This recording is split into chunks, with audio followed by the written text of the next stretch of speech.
C'est une question très complexe. On ne peut pas y répondre en quelques phrases. C'est une culture, une tradition, une langue. C'est tout ce que je peux dire. Je lis beaucoup de poètes hongrois. Je trouve très important d'apprendre des poèmes, de connaître la littérature hongroise. Cela doit être une chose évidente pour ceux qui veulent se définir comme hongrois. Envahis par les Celtes, les Romains, les Huns, les Mongols, les Turcs, les Autrichiens, sans parler des Allemands et des Russes, la Hongrie a connu l'histoire la plus mouvementée d'Europe. D'où vient donc ce peuple à l'identité si difficile à définir ? Les Hongrois descendraient de tribus nomades, les Magyars, venus d'Asie centrale, du fin fond de l'Oural, pour s'établir dans le bassin des Carpates au IXe siècle. La Hongrie est un plat pays au centre de l'Europe. Le pays couvre environ 1% du territoire du continent européen et sur plus de 2200 km de frontières, le pays compte 7 voisins. Enclavée, la Hongrie n'a pas d'accès à la mer, mais le pays ne manque pas d'eau pour autant. Le lac Balaton, qui s'étend au cœur de la Transdanubie, est le plus grand lac d'Europe centrale. La Hongrie est aussi traversée par les fleuves Danube et Tisza. La Hongrie, un pays souvent convoité. La place des héros de Budapest est dominée par le monument du millénaire, une imposante colonne haute de 38 mètres et surmontée de l'archange Gabriel, qui symbolise le rattachement du pays à la chrétienté et à l'Occident.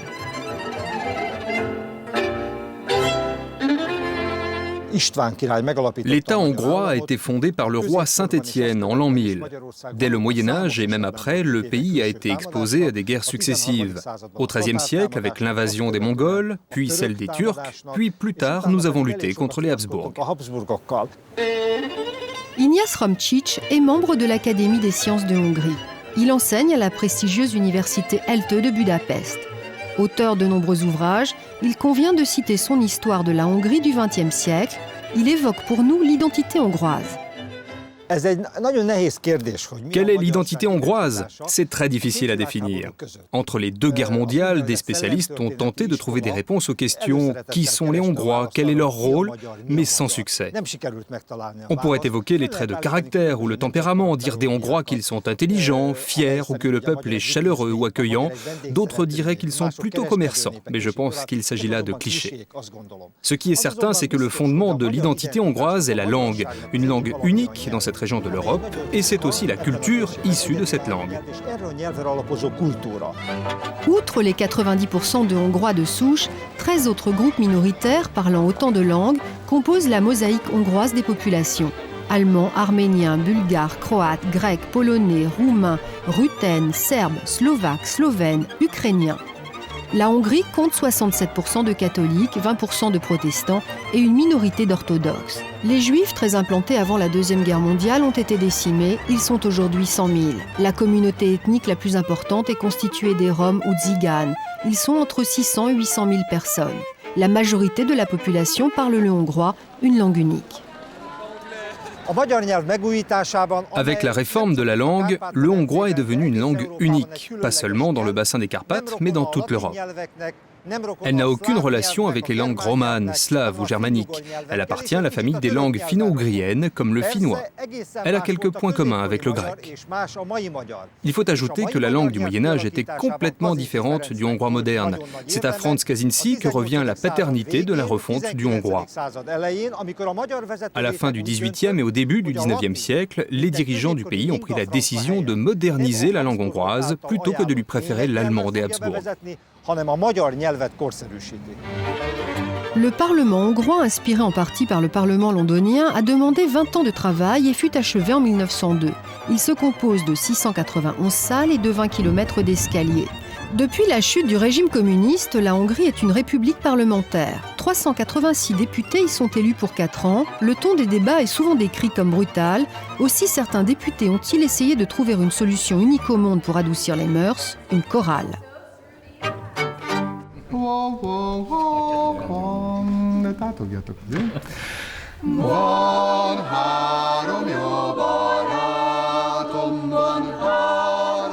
Faire la musique dans une chorale, ça ne veut pas si on est l'un contre l'autre, c'est un ensemble. Les membres du choral peuvent rester amis, et même dans l'hémicycle, ne sont pas les mêmes amis, mais ne perdent pas leur humour, ne perdent pas leur amitié. Et je crois que c'est une très grande chose. Faire chanter ou tout du moins faire parler l'Europe d'une seule voix, voilà sans doute le credo des Hongrois qui tournent une nouvelle page de leur histoire.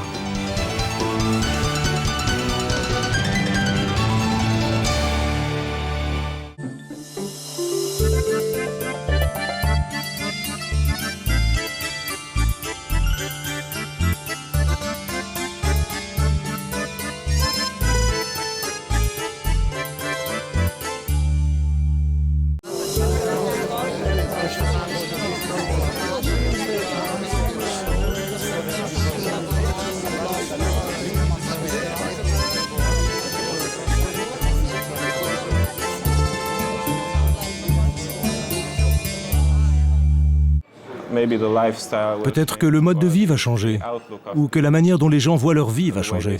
Il est certain qu'en économie, nous n'avons pas le même niveau que dans d'autres pays. C'est difficile d'épargner. Ce manque de moyens peut causer des tensions dans une famille. Il faut tout calculer, ça rend parfois les gens amers. Notre indépendance, notre autonomie, la conservation des traditions hongroises ne seront pas en danger. L'appartenance à une communauté nouvelle nous offrira de grandes possibilités dans un avenir proche. La particularité de la Hongrie réside dans la taille gigantesque de sa capitale. Budapest rassemble le quart de la population du pays, plus de 2 millions d'habitants. Budapest, l'une des deux capitales de l'Empire austro-hongrois. Elle a connu une croissance prodigieuse durant tout le 19e siècle, jusqu'en 1940. 50 ans de régime communiste n'ont guère réussi à freiner l'attraction qu'elle exerce. Les Hongrois sont entre deux mondes, en Occident mais aux portes de l'Orient. Au centre de l'Europe et pourtant à 2 pas de l'Ukraine. Budapest, une ville carrefour qui a réussi à synthétiser les contraires. Comment ? En bâtissant des ponts. 9 au total. Pour enjamber le Danube depuis Bouda, la ville haute, jusqu'à Pest, la ville basse, mais aussi pour relier passé et avenir, comme en témoigne le West End City Center, véritable temple en verre du libéralisme économique. Les Magyars sont 10 millions de citoyens consommateurs. Les prix augmentent, mais les salaires ne suivent pas. Le revenu moyen mensuel s'élève à 430 € et les Hongrois sont nombreux à cumuler plusieurs emplois, parfois au noir, pour arrondir leur fin de mois. Les Hongrois font leurs courses plus souvent qu'en Europe de l'Ouest, tous les jours ou tous les 2 jours, pour un panier moyen de 10 €. Le garde-manger des familles contient 90% de produits alimentaires provenant du marché local et 10% de produits importés. Les Hongrois ne se contentent pas de mettre de la couleur sur leur façade, ils saupoudrent leurs plats de paprika. Ils aiment les mélanges de saveurs et passent aisément du salé au sucré. On apprécie autant la combinaison tomate, poivron, oignon que la formule chou, pommes de terre, charcuterie. On boit autant de vin que de bière, peut-être même un peu trop. Les indices sur l'état de santé des Hongrois sont mauvais. 70 000 personnes meurent chaque année de maladies cardiovasculaires. C'est 3 fois plus que dans les pays occidentaux. On vit aussi moins longtemps en Hongrie que dans le reste de l'Union des 25. Avec 75 ans pour les femmes et 66 ans pour les hommes, l'espérance de vie des Hongrois est de 10% inférieure à celle de la moyenne européenne. Le vieillissement de la population est renforcé par une baisse de la natalité. En 20 ans, le nombre de naissances a baissé de moitié. Officiellement, la semaine de travail représente 40 heures et les salariés ont droit entre 20 et 30 jours de congés par an. La grande majorité des Hongrois commencent leur journée très tôt. En contrepartie, ils sont peu actifs le soir, comme en témoignent les horaires du transport en commun, qui débutent vers 4 heures le matin, mais qui terminent souvent avant minuit. Le mode de vie hongrois, c'est aussi un goût prononcé pour les sorties, les loisirs et la culture. Les cinémas, les concerts, les théâtres font salle comble. À l'origine, la culture servait de porte-voix aux aspirations d'indépendance nationale et linguistique. Aller au spectacle relever du patriotisme. Depuis toujours, les Hongrois consomment la musique sans modération. Une des raisons de ça, c'est que c'est un langage international et on se plaint souvent qu'on est cloisonné dans sa langue peu connue ailleurs. Par contre, la musique, c'est un langage international, donc il y a un grand nombre de musiciens qui arrivent accéder à une notoriété internationale. Aujourd'hui, la relève est assurée par de nombreux jeunes compositeurs et interprètes de talent, comme Csilla Szentpétery. Les Hongrois cultivent un art de vivre unique. Ils ont la passion des cafés, cafés littéraires, cafés légendaires ou bars branchés. Les Hongrois, que l'on dit plutôt stressés, aiment se détendre dans les vapeurs des bains thermaux. Sous une coupole ottomane, dans un décor rococo ou art nouveau, les rites restent immuables. Le sauna, la douche et le bain d'eau glacée avant de se délasser dans les bassins d'eau chaude. L'histoire de la Hongrie est marquée par les invasions et les guerres. Face aux assaillants, les Hongrois se sont beaucoup battus, laissant la charge du foyer aux épouses. Les Hongroises ont appris l'indépendance. Aujourd'hui, elles réclament la parité. Malgré que nous sommes en majorité, nous partageons le sort des minorités. Dans le Parlement hongrois, le nombre des femmes n'a pas atteint le 10%. Et c'est très, très peu. Pour remédier à ce déséquilibre dans la sphère politique ou économique, les Hongroises s'organisent. Cette formation universitaire vise l'autonomie des femmes. On y apprend la prise de parole en public et l'affirmation de soi. Oriental, occidental, européen, le mode de vie hongrois s'est enrichi au contact de chaque civilisation. Aujourd'hui, les Magyars partagent leur culture colorée avec leurs nouveaux partenaires européens.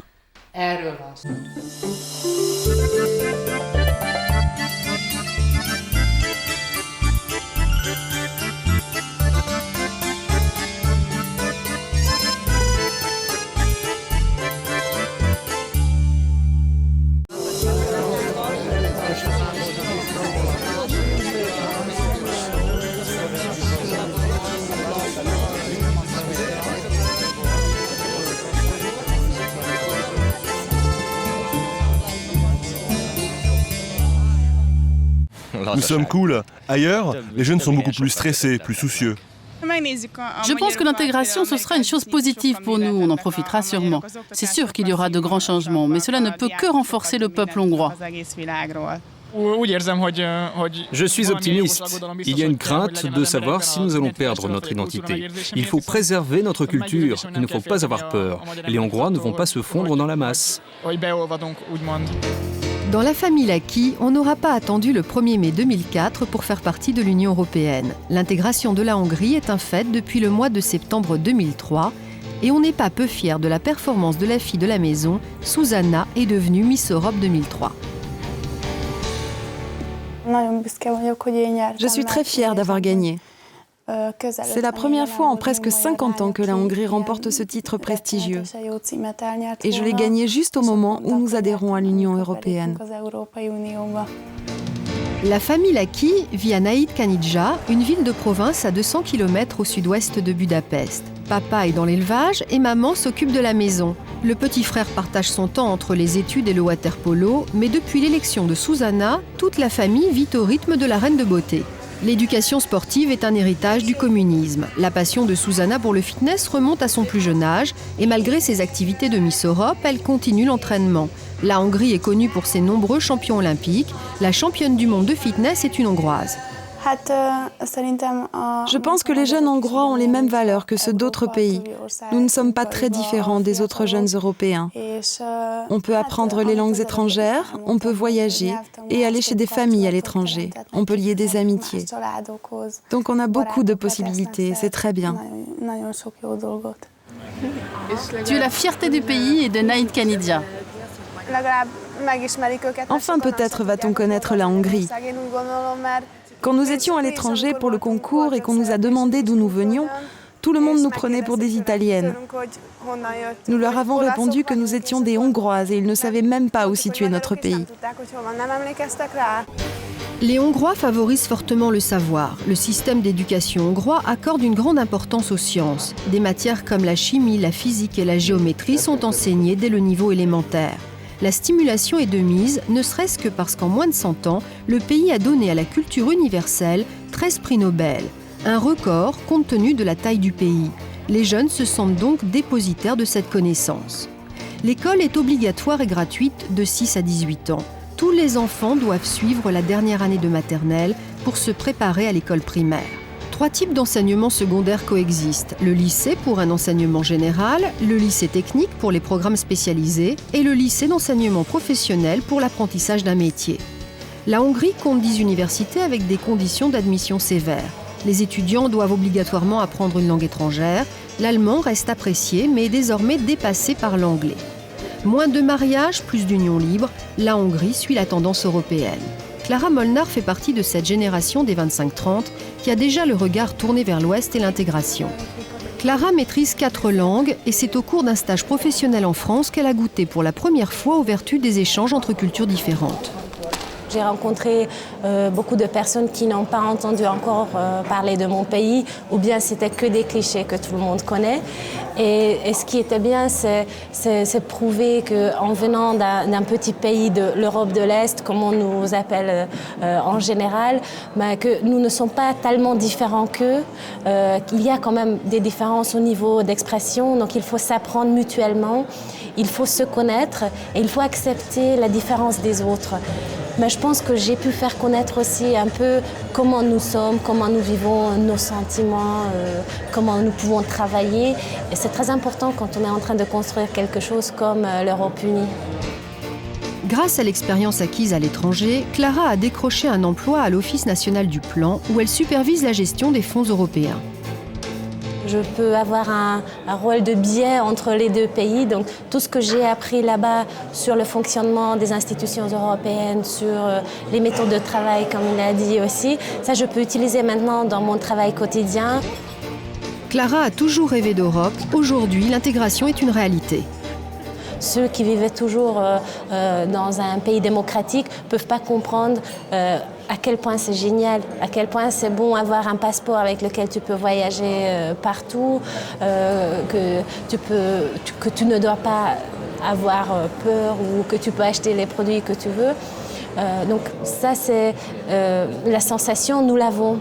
Donc nous pouvons peut-être monter un peu le moral des Européens, parce qu'il y aura 10 pays qui arriveront, chaque pays sera différent. Donc nous pouvons peut-être mettre un peu de pêche dans l'Union européenne qui en a, à mon avis, besoin.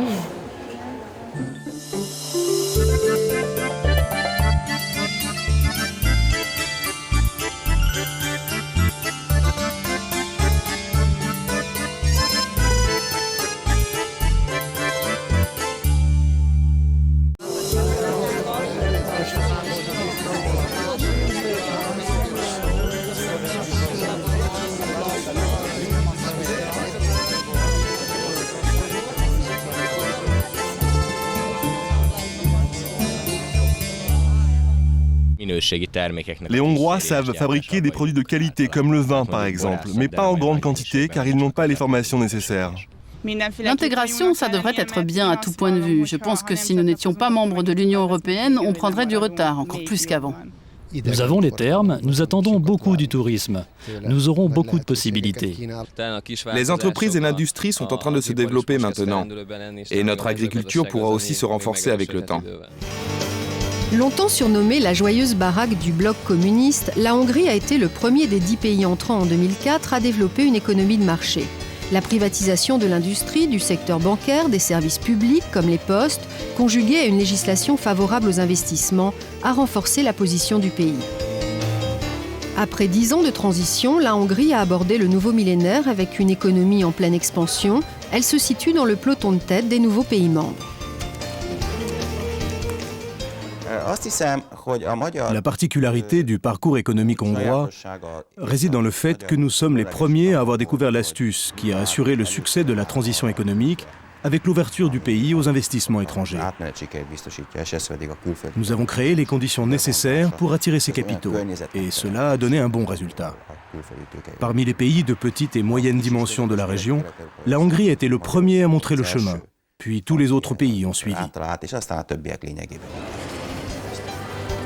En 15 ans, les investissements étrangers ont atteint près de 30 milliards d'euros. Depuis 2002, la croissance économique ralentit, elle plafonne à 3%.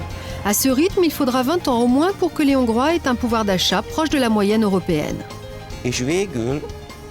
Enfin, ce qui est très important et qui le demeurera à l'avenir, ce sont les conditions réunies pour accueillir le capital étranger dans le pays. Il est clair que lorsqu'une société souhaite investir, disons par exemple 500 millions d'euros, elle souhaite avoir la main mise sur son argent. Elle ne va pas abandonner son capital comme ça.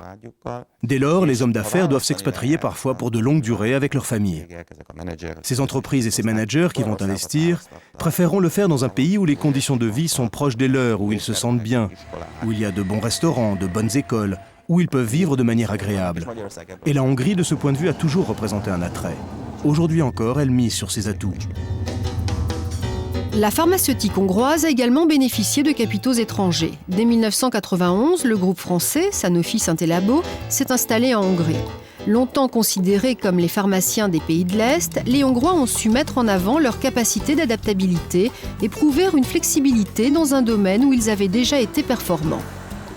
Il y a une certaine aptitude des Hongrois, de nos salariés, mais des Hongrois en général, à des métiers tels que la pharmacie ou la chimie, où l'ensemble de risques sont importants et dans lesquels la compétence professionnelle et la discipline, le respect d'un certain nombre de procédures sont clés. Et je pense qu'il y a à ce titre-là un héritage historique important qui, dans notre métier, facilite les choses. En termes de dialogue social, il y a un dialogue social extrêmement confiant, ce qui fait que les choses se discutent relativement facilement. Le droit social est très proche du droit français. Donc il y a presque l'ensemble des éléments ou des contraintes ou des obligations légales sont très très proches du droit français, mais la conflictualité est beaucoup plus faible. Il est rare qu'une simple discussion ne permette pas d'aboutir à un consensus acceptable. Sur une décennie, les changements sont extrêmement importants. Je voudrais souligner d'abord que ça s'est fait avec les hommes en place et que c'est les hommes qui ont petit à petit changé de façon de travailler. Et donc, ce n'est pas un changement des hommes eux-mêmes, c'est les hommes qui ont évolué au cours de cette période-là. Les changements sont à la fois le portefeuille de produits qui a beaucoup évolué, les médicaments sont des choses qui évoluent dans le temps et les pays de l'Est avaient un certain retard, donc ceci est un changement important. Et puis deuxièmement, les méthodes de travail, la relation client, une révolution profonde. Ce n'est pas le producteur qui décide, mais c'est le client, entre guillemets, qui est roi. C'est particulièrement important. Les standards qualité se sont améliorés. La chimie hongroise avait déjà un bon niveau en termes de sécurité et de qualité. C'est peut-être pas là que les changements sont les plus importants.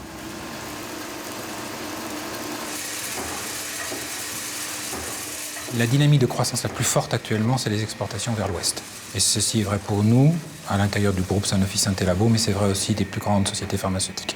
L'Ouest, c'est d'abord l'Europe de l'Ouest, mais c'est même aussi les États-Unis. Si la croissance économique est bonne, l'inflation et le déficit public devront être considérablement réduits si les Hongrois espèrent abandonner le forint pour l'euro. La Hongrie compte rejoindre la zone euro en 2007.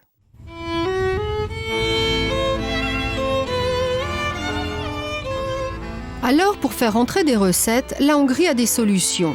Elle mise beaucoup sur son tourisme, qu'il s'agisse de répondre aux besoins de découverte, de nourrir leurs hôtes en culture et en histoire, d'accueillir colloques et conférences dans l'un de ses palaces restaurés, ou encore de soigner les bobos des Européens dans l'une des nombreuses villes thermales du pays.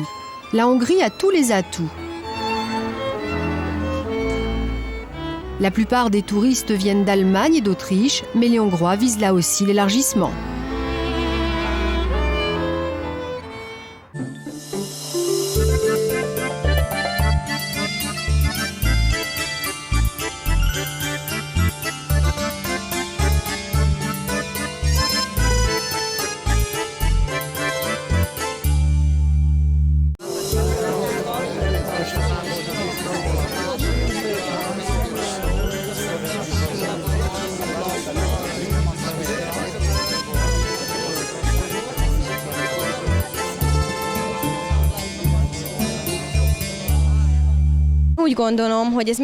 À mon avis, l'intégration, c'est positif et c'est nécessaire.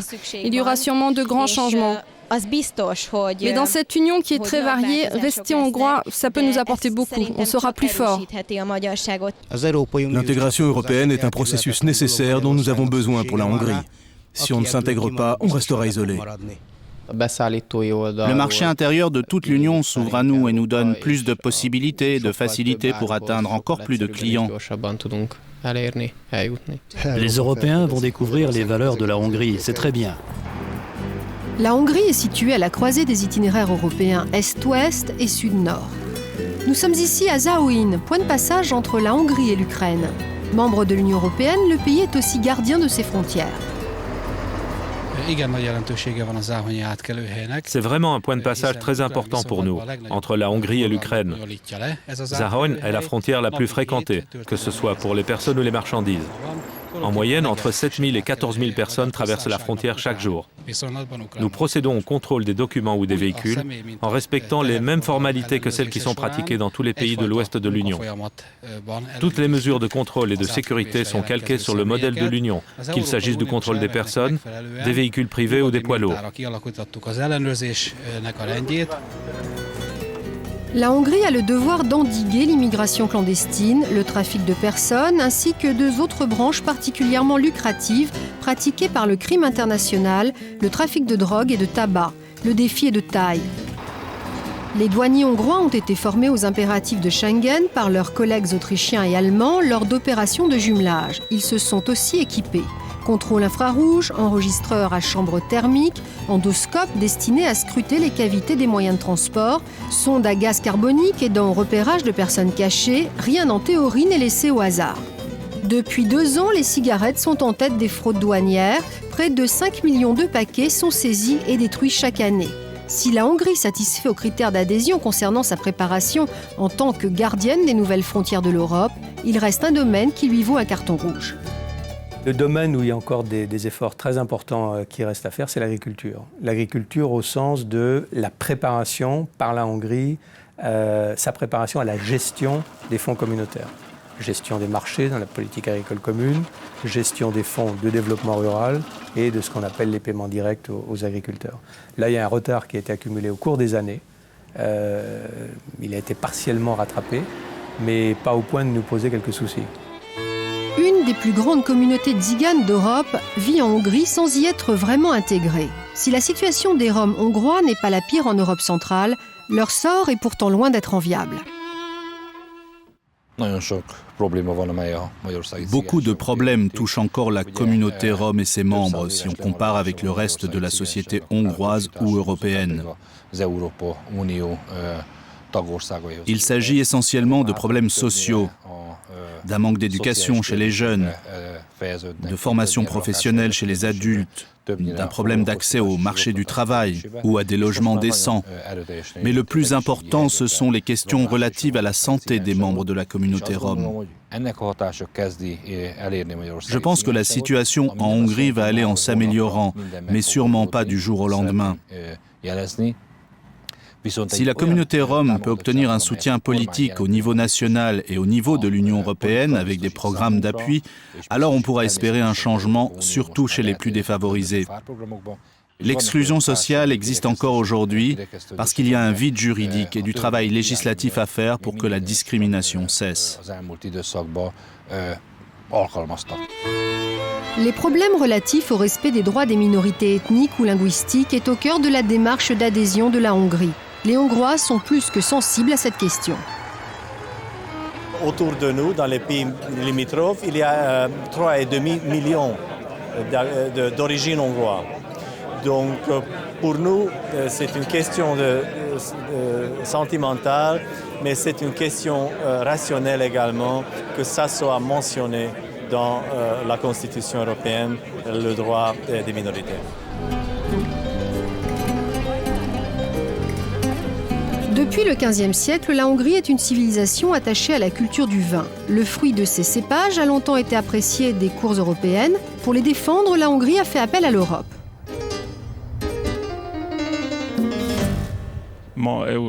L'appellation Tokaj est utilisée dans d'autres pays. C'est ce qui se passait autrefois avec le champagne ou les vins de Bordeaux. Finalement, la Hongrie a obtenu de l'Europe une reconnaissance légale. À partir du 1er janvier 2007, il ne sera plus possible de donner le nom de Tokaj.